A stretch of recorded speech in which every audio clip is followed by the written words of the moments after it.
Assalamualaikum, halo semuanya. Perkenalkan, saya Safira Afifah Sabrina dengan NIM 21104060014. Pada kesempatan kali ini, saya akan menjelaskan mengenai menghitung nilai pH. Sebelum itu, apa sih hidrolisis? Hidrolisis adalah peristiwa suatu senyawa kimia dipecah oleh molekul air. Dalam hidrolisis garam, air terbentuk ketika suatu asam dan basa dicampur. Tapi tidak semua suatu zat asam dan basa yang dicampur dalam air mengalami perhitungan pH hidrolisis garam. Maka dari itu, ada pun syarat bahwa perhitungan pH hidrolisis sebagai berikut. Yang pertama adalah garam berasal dari asam lemah dan basa kuat. Kemudian yang kedua adalah garam berasal dari asam kuat dan basa lemah. Dan yang ketiga ada garam berasal dari asam lemah dan basa lemah. Oke, langsung aja kita membahasnya satu persatu. Kita mulai dari yang pertama adalah pH garam dari asam lemah dan basa kuat. Yang pertama, pH garam jenis ini adalah daerah basa, yang dimana pH-nya itu melebihi lebih dari 7. Kemudian mengalami reaksi hidrolisis parsial atau setengah. Dan dalam rumus pH hidrolisis jenis ini, konsentrasi dari garam berdasarkan rumus di bawah -, anion dari garam itu sendiri. Contoh garamnya CH3COOK, maka anionnya adalah CH3COO-. Dan konsentrasi CH3COO- inilah yang dimasukkan ke rumus, bukan konsentrasi dari CH3COOK-nya. Contoh lainnya adalah CH3COO 2 kali Ba, maka anionnya adalah 2CH3COO-. Dan konsentrasi CH3COO- ini dimasukkan ke rumus, yaitu 2 kalinya konsentrasi CH3COO 2 kali Ba.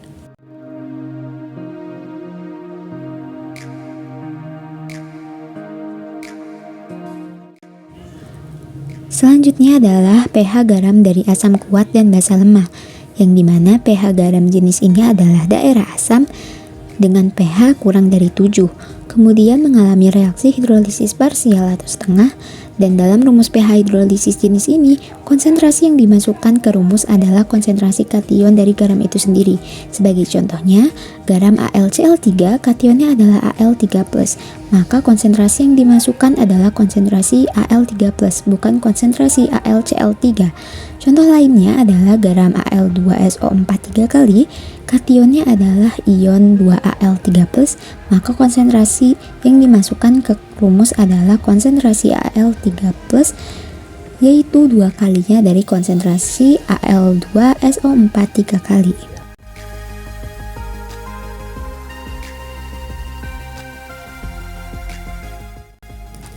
Dan yang terakhir yaitu pH garam dari asam lemah dan basa lemah. pH hidrolisis ini tidak bergantung terhadap konsentrasi asam atau basa, karena dalam kondisi lemah, nilai pH-nya ditentukan oleh tinggi atau rendahnya tetapan asam atau basa. Jika Ka sama dengan Kb, maka pH-nya sama dengan 7. Jika Ka lebih besar dari Kb, maka pH-nya kurang dari 7. Jika Ka lebih kecil dari Kb, maka pH-nya lebih dari 7.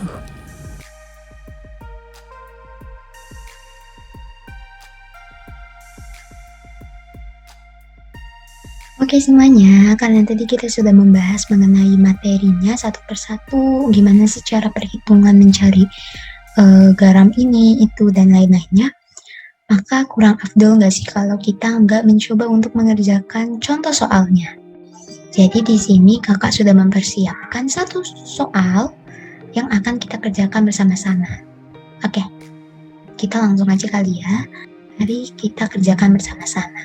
Hal pertama yang harus dilakukan, kakak biasanya itu menuliskan diketahui dulu. Karena diketahui itu tuh bisa mempermudah kita untuk dapat memahami soalnya gitu. Nah, di sini diketahuinya itu ada apa aja sih?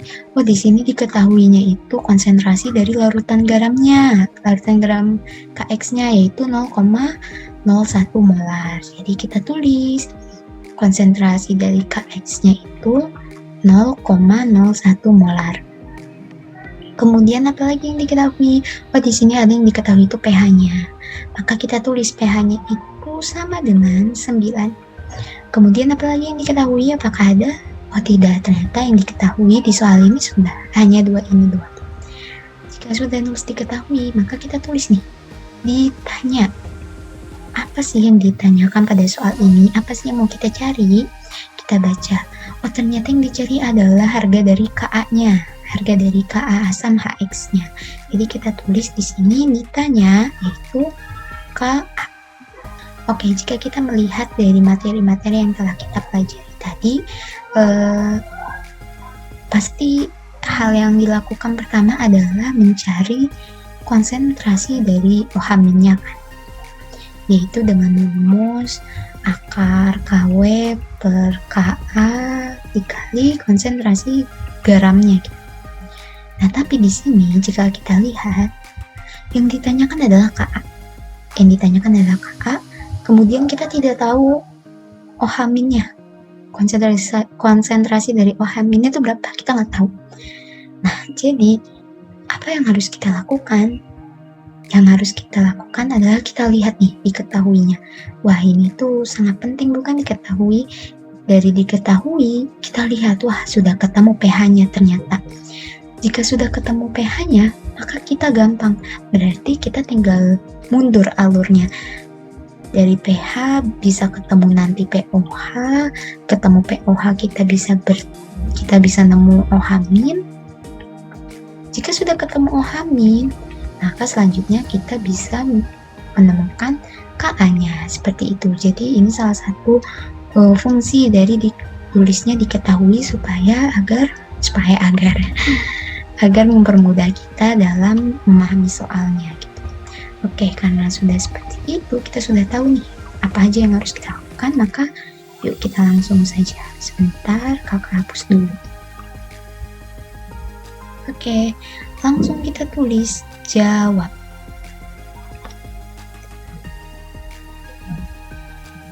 Ada yang masih ingat mengenai rumus PKW sama dengan pH ditambah pOH? Oke, karena yang akan kita cari adalah pOH, maka pOH sama dengan PKW dikurang pH-nya, yaitu dulu kita tulis PKW-nya itu adalah 14, ini sudah merupakan ketetapan. Kemudian pH-nya itu tadi didapatkan dari soal itu 9. Maka pOH-nya ketemu sama dengan 5. Karena pOH-nya sudah ketemu 5, maka kita dapat mengetahui bahwa konsentrasi dari OH-nya adalah 10 pangkat min 5. Wah, gampang banget bukan? Kita sudah langsung ketemu OH-nya dengan diketahuinya pH. Karena sudah diketahui OH- tanpa berlama-lama waktu, kita masukkan ke rumus untuk biar kita dapat mencari Ka-nya. Rumusnya apa? Yuk sama-sama. OH-, konsentrasi OH- sama dengan akar KW per Ka dikali konsentrasi dari garamnya. Oke, kalau udah gini gampang teman-teman. Kita tinggal masukin aja yang udah diketahui. OH- berapa? 10 pangkat min 5. Kemudian KW berapa? Sudah menjadi ketetapan yaitu 10 pangkat min 14. Maaf ya, ini kenapa agak naik ke atas ya. Maaf ya. Per Ka-nya yang ditanyakan dan konsentrasi garamnya yang diketahui tadi 0,01. Oke, jika sudah seperti ini, tinggal yuk kita kerjakan lagi. 10 pangkat min 5 sama dengan ini 10 pangkat min 14 kali 0,01 yaitu 10 pangkat berapa ya? 10 pangkat min 16 per Ka. Nah, untuk menghilangkan ini akar, maka kita kalikan pangkat 2 semuanya, baik di ruas kanan dan kiri. Maaf. di sini. Sebentar, kita pangkatkan dulu. Maka jadinya 10 pangkat min 10 sama dengan 10 pangkat min 16 per KA. Maka KA sama dengan 10 pangkat min 16 per 10 pangkat min 10 sama dengan, jadinya berapa? Jadinya ketemu KA-nya yaitu 10 pangkat min 6, seperti itu. Bagaimana teman-teman, apakah masih ada yang bingung untuk soal ini?